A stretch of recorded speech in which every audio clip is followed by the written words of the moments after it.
मैं पूरे देश को यह बताना चाहता हूं कि इन्फोर्समेंट डायरेक्टरेट यानी कि ईडी कैसे इन्फोर्सिंग डिक्टेटरशिप बन गया है, कैसे तानाशाही पूर्ण रवैया अपनाए हुए है, इसका एक एक करके आपके सामने आज खुलासा करूंगा। ईडी जो देश की सबसे ताकतवर जांच एजेंसी के रूप में आप सबके सामने प्रस्तुत की जाती है, वो किस तरह से जांच करती है, किस तरह से लोगों को प्रताड़ित करती है, किस तरह से उनके परिवारों को प्रताड़ित करती है, और तो और जिसके कारण आज मैं ये पीसी कर रहा हूं। एक व्यक्ति को कहा गया, तेरी बेटी कॉलेज कैसे जाएगी हम देखेंगे। बेटी को धमकी, पत्नी को धमकी, बूढ़े मां बाप को धमकी, मारना, पीटना, प्रताड़ित करना, और उसके बाद जबरन बयान लेना। यह मैं नहीं कह रहा हूं, यह न्यायालय के सामने उन लोगों के बयान है जिनसे जबरन मारपीट करके, उनके परिवारों को धमकी देकर उनसे बयान लिया गया। और मैं एक एक करके नाम पढ़ रहा हूं। यह पहला नाम है चंदन रेड्डी का।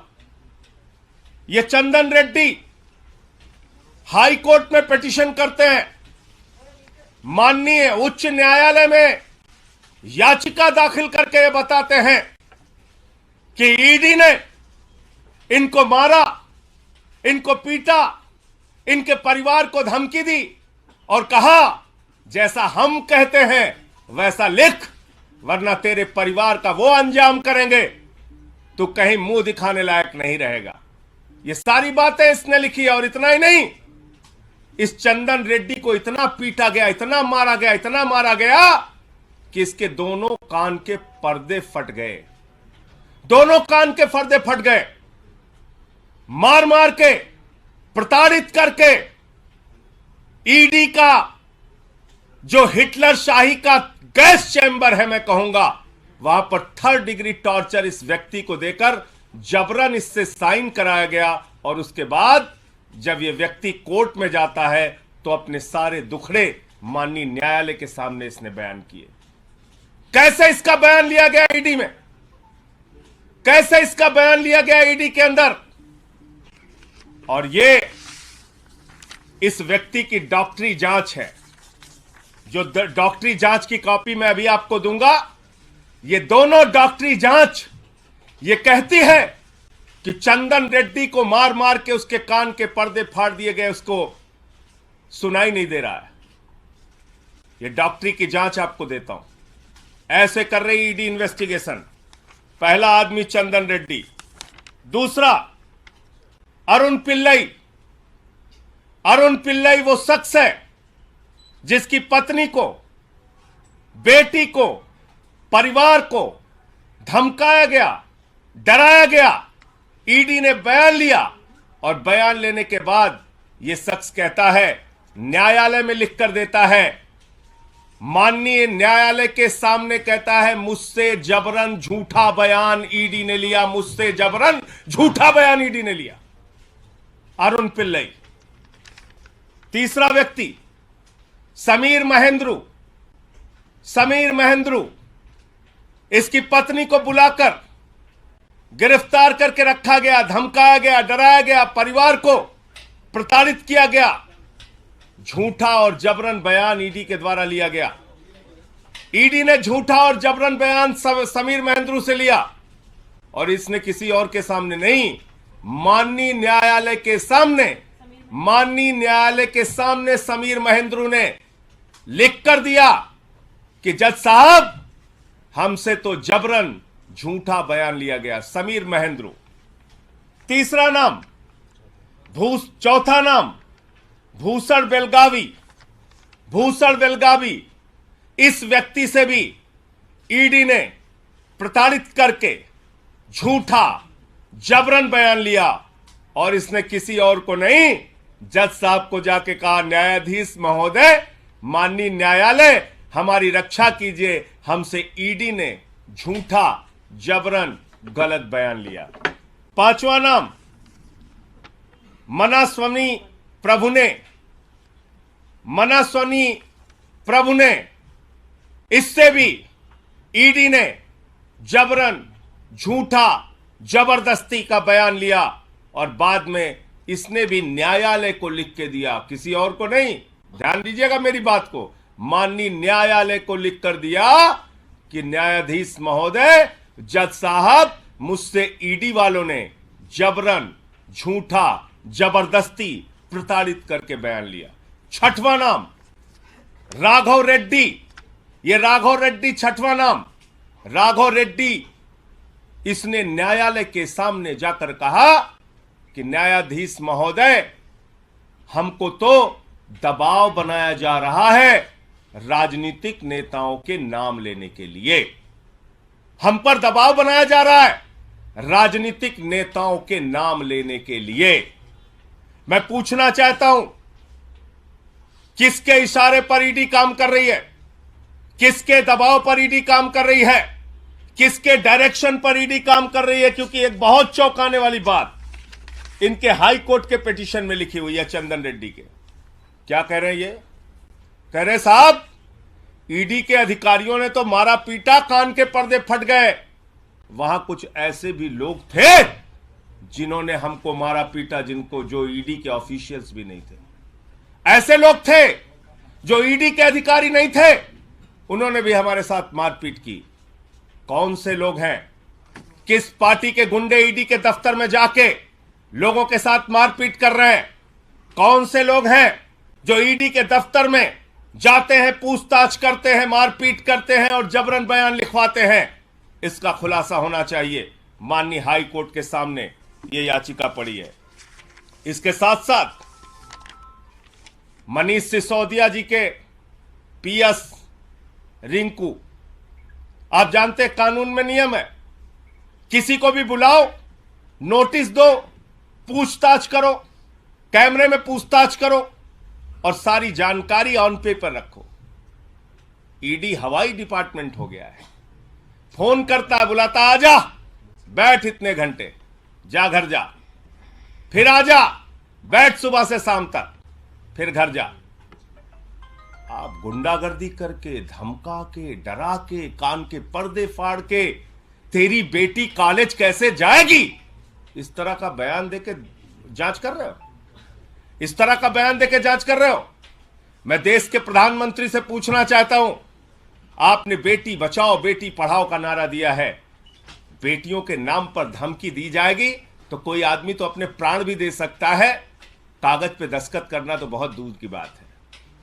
लड़ना है तो सामने सामने लड़ो, कायरों की तरह बेटी का, पत्नी का, परिवार का सहारा लेके मत लड़ो, सामने सामने लड़ो। जो भी लड़ाई करनी है सामने सामने करो। और आपको याद होगा, देश की पार्लियामेंट में, देश की संसद में मैंने सारे विषय सिलसिलेवार करके एक एक मुद्दा उठाया था ईडी के संबंध में और कहा था कि पिछले 8 वर्षों में 3000 छापेमारी ईडी ने की है और मात्र 0.5% ईडी का कन्विक्शन रेट है। और यह कहने पर मुझे प्रिविलेज का नोटिस मिला। बहुत अच्छी बात है। देश की संसद में अब मुझे ये सारे मामले उठाने का अवसर मिल गया। मैं विशेषाधिकार समिति के सामने इन ईडी के अधिकारियों को बुलाने के लिए आज ही ये सारे कागजात प्रस्तुत करूंगा कि ईडी के इन सारे अधिकारियों को बुलाया जाए।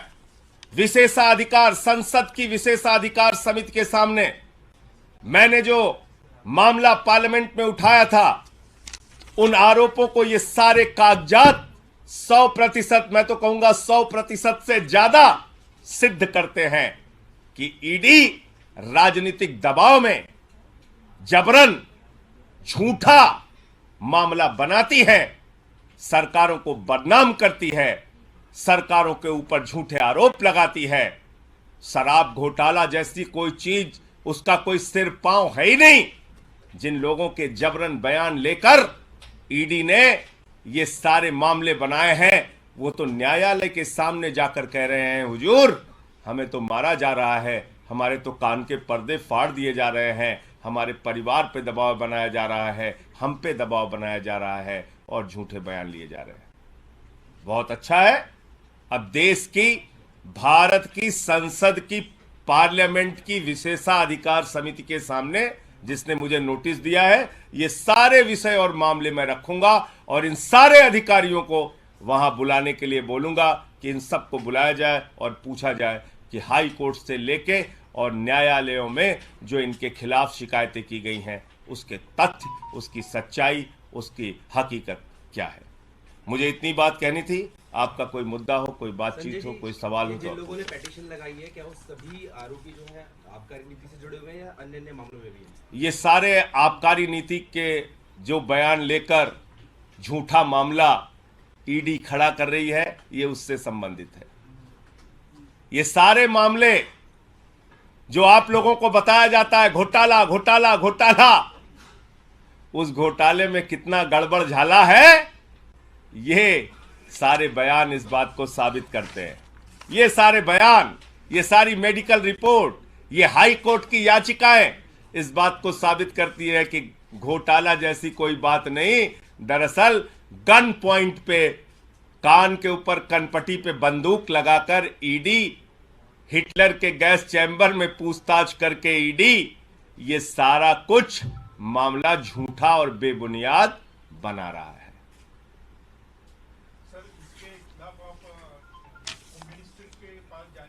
मुझे तो खुद विशेषाधिकार समिति का नोटिस ईडी के मामले में ही मिला है ना। मुझसे तो भारत की संसद ने पूछा है कि भैया बताओ ईडी कैसे गलत काम करती है, तो ये सारे मामले मैं विशेषाधिकार समिति के सामने रखूंगा, पार्लियामेंट में रखूं। पार्लियामेंट तो सुप्रीम कोर्ट से भी बड़ी है। अब इन अधिकारियों को वहां बुलाया जाए और इनसे पूछा जाए कि कान के पर्दे कैसे फाड़ रहे हैं, कैसे कह रहे हैं कि तेरी बेटी कॉलेज नहीं जाने पाएगी।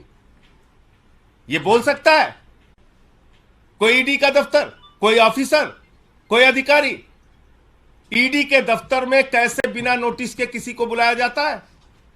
ईडी के दफ्तर में कैसे ईडी के अधिकारियों के बगैर कोई व्यक्ति पहुंच के मारपीट कर रहा है?